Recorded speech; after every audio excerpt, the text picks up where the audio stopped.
Good evening. How are you? I hope this video finds you amazing and that you are figuring out more and more about who you are and who you were created to be with every passing moment, with every passing breath, with every passing day.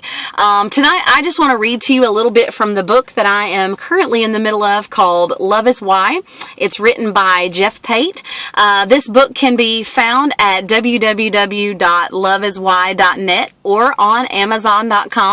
I would highly recommend the book. I have set in 2 settings and am almost done with it. It was very difficult to even pull away the first setting from the words because they're so encouraging and they're so beautiful. And I just wanted to kind of give you an example. I know for me, a lot of times I'm thinking, oh, I'd really like to read that book everyone's talking about, but is it going to connect with what I like to read? And so I thought, man, what a better way than for you to hear it, to actually hear what some of the things from this book say. For example, it says very, very near to the beginning, it says, why did Jesus heal the sick? Love is why. Why did Jesus forgive the sins of all? Love is why. Why did Jesus raise the dead? Love is why. Why did Jesus feed the multitudes? Love is why. Why did Jesus tell the whole world to come to him? Love is why. And it goes on and says, why? Love is why. And it answers the age-old question of what, who, when, where, why.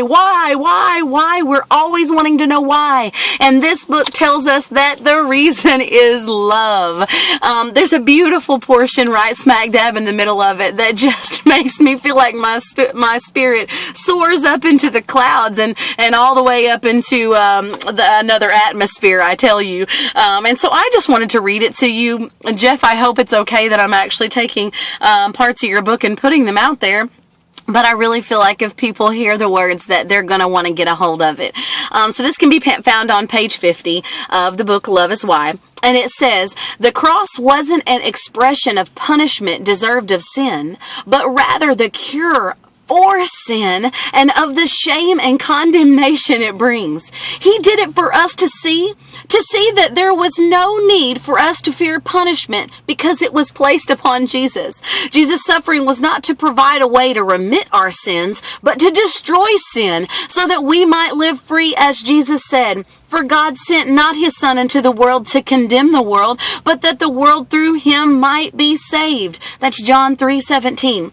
Moreover, Jesus' sacrifice was not done in order for God to be able to love us, but God himself became the sacrifice for what we needed. Instead of sending a servant to do his bidding, God himself said to death, "Take me instead and let the rest go free." That's John 18:8. I absolutely love this part. It says, it was as if God threw himself in the path of a runaway freight train and pushed us out of the way to safety. He was crushed by the weight of sins of the world so that we could be rescued from it.